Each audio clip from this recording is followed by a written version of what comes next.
Hey there, I'm back. I know I took a bit of a break over Christmas, and then after that, I just struggled to find time to do it. This is about my third time trying to record this, and honestly, it's been so long that I feel a bit awkward, but I'll get used to it again. Anyway, that's enough preamble, so let's get into it. When we left this story, Goku had just found the Dragon Balls, deciding to trust that Tarble and Vegeta could handle Buu. And he was nearly done. He only had one ball left to find, and it was pretty close by. Once he had them, he'd summon the dragon, preparing to make his first wish. I wish to bring back... He paused. If he wished back everyone killed by Buu, that would include Bobbity and Dabura. He'd have to be more specific about how he worded it. He'd count upon his fingers. Kibito, Gohan, Piccolo, Shin. Shenron couldn't bring back Krillin because he'd been brought back before. I wish to bring back Shin, Kibito, Gohan, and Piccolo. The ones you call Gohan, Piccolo, and Shin are still alive, though they aren't in the best of health. The dragon would answer after a short pause. Do you wish for me to revive Kibito alone? They're alive? Well then, yeah, just bring Kibito back. And for the second wish, heal the wounds of Gohan, Shin, and Piccolo. Shenron granted both wishes, awaiting one more command. Do you have a third wish? Goku would have to pause for thought. He didn't have anything. Maybe he could ask to be sent to New Namek, that way he could find the balls and bring back Krillin. But no, he didn't want to leave Earth until he was sure Buu was defeated. For my third wish, can you send a message to Elder Mori on Namek? Ask him if he could gather the Dragon Balls and wish back my friend Krillin. Shenron's eyes glowed red. Your message has been sent. Farewell. Not far from where the fight with Buu had taken place, Shin would suddenly wake up, completely recovered. It didn't seem possible. He'd been on the verge of death. He looked around. Gohan and Piccolo were both fine as well, and he could see someone approaching. He didn't know how it was possible, but it was Kibito. Someone probably used the Dragon Balls. That's my best guess anyway. How we're suddenly healed and he's alive. Not that it matters. There's no way we can defeat Majin Buu. I'm not so sure about that. If you two will accompany me, I may have a way to defeat him. Kibito, find the others and inform them that I have a plan, but it will take a few days. Kibito would nod. He had a pretty good idea of what Shin's plan was, so he'd go to the nearest person, Tarble, who Kibito would kneel down and heal. Kibito? Tarble spoke fairly weakly as he woke up. Wait, what happened to Vegeta? Tarble took off to try and search for his brother, but he couldn't find him. He couldn't even sense him, and he could still sense that Buu was alive, so his mind could fill in the blanks. Tarble just felt numb. Just when he thought they were making progress, he goes and does this. Why couldn't they have just fought Buu together? Sure, Vegeta was probably just trying to protect him, but no one asked him to do that. I'm sorry for your loss, but for now we must focus on defeating Majin Buu. Kibito was very matter of fact, but he was right. Now, Supreme Kai has a plan, but it will take a few days. Gohan and Piccolo are coming with us. I recognize this is a big ask, but are you capable of keeping him busy until we're ready? So you need me to buy you some time? Tarble was perhaps the best suited for a job like that. He was more of a defensive fighter than Goku or Vegeta. I'll do the best I can, but first I need to tell everyone what's going on. I'll find Goku and get him up to speed. Then he can inform the others. You should focus on finding Majin Buu before he causes too much damage. If that's what you think is best, then alright, I'll go track down Buu. Kibito was true to his word, informing Goku of their plans, telling him to go help Tarble once he'd told everyone. Tarble would track down Buu, who thankfully hadn't done much damage yet, as far as he could tell. Bobbity isn't alive, so he didn't tell him to destroy stuff, so he's just kind of bubbling around. No real goals aside from fun. Wait, what are you doing? Buu don't know! Buu shrugged, recognizing this person as the person he'd promised not to hurt. Are you planning on causing any trouble? Buu don't know! Buu hungry! Find people, turn them into candy! Buu went to leave, but Tarble flew in front of him, blocking his path. I can't just let you do that. Tarble would power up to Super Saiyan 2. So if you're gonna hurt anyone, you're gonna have to go through me. Buu promised Spiky Grumpy Man not to hurt you, so bye-bye. Buu fired a blast towards the ground, throwing up a cloud of dust before flying away as fast as he could. Tarble would take off after him, but couldn't spot him straight away. To Buu, this was basically a game of hide and seek, and he was having a great time, forgetting about getting candy altogether. At least for now. Tarble would hear Buu laughing to himself behind a rock and fire a blast towards him. Though as the smoke cleared, Buu was nowhere to be seen. That attack hadn't been strong enough to hurt him, so he had to be around.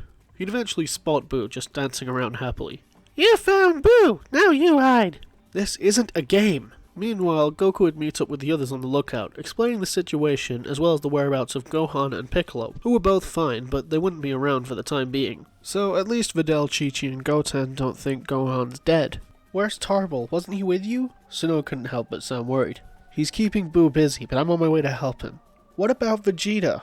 I'm not sure, but I think that he might have. Bulma could tell where he was headed with this, and she couldn't help but break down. Trunks tried not to show it, but he was upset too. What about Krillin? Where is he? 18 had been pretty out of the loop, since she'd been busy keeping 3 half-Saiyan brats from running off and joining the fight. He didn't make it either.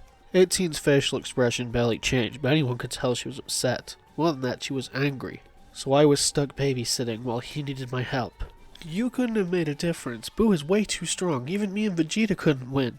I could have tried, 18 argued before immediately backing down. Whatever. Go help Tarble. I'll keep these 3 here.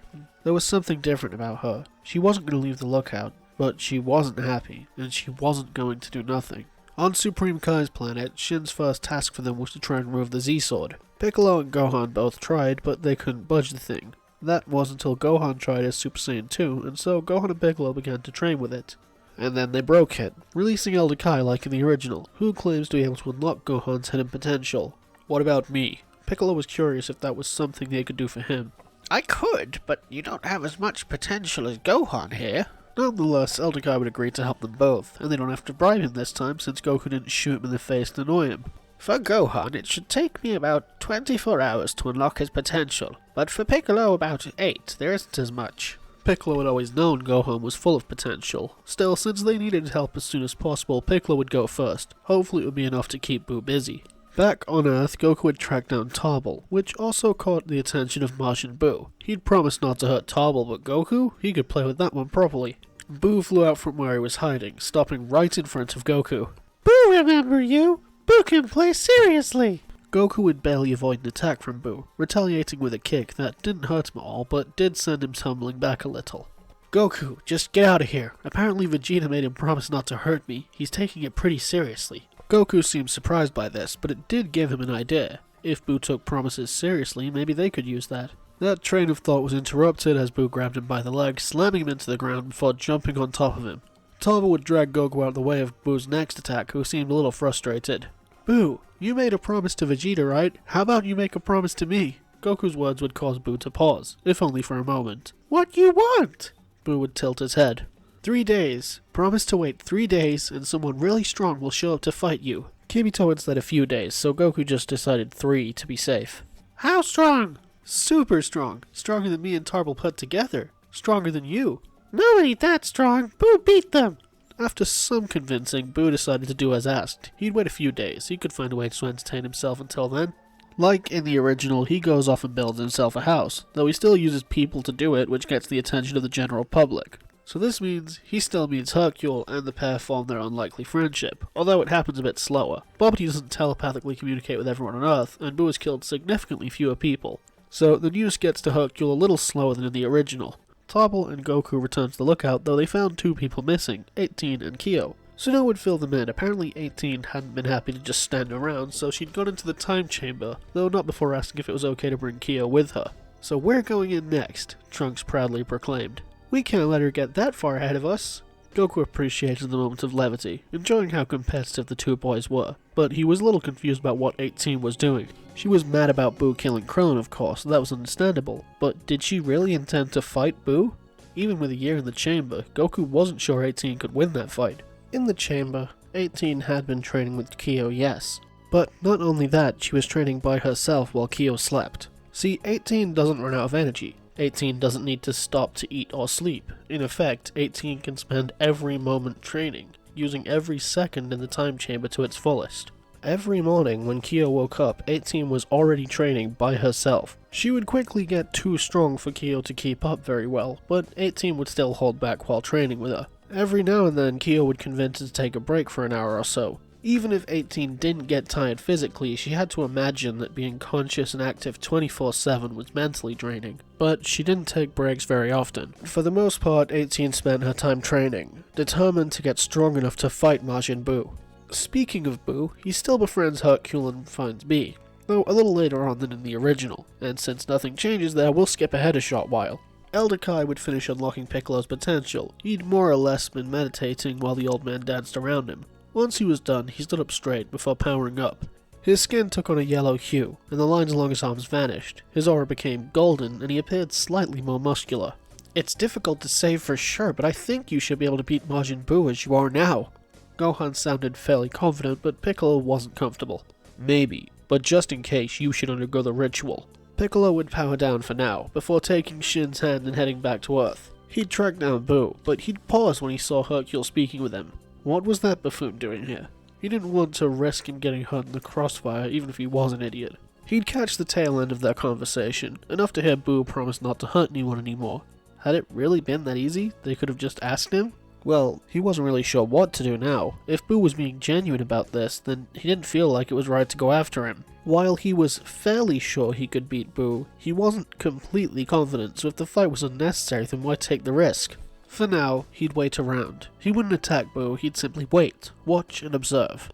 If Buu went back on his word, he would step in and fight him. But for the time being, he chose to believe that Buu was serious about being good. After all, Piccolo had changed himself, and so did Vegeta. He'd observe Hercule and Buu for a while. How Buu acted around him was completely different, like a child, especially with how he behaved towards Bee. In fact, he was almost ready to call it over. Buu seemed fine, so long as they kept an eye on him. They wouldn't leave him to his own devices, but he didn't seem like a threat. That's when he'd hear a gunshot. Buu's dog had been shot, but where'd that even come from?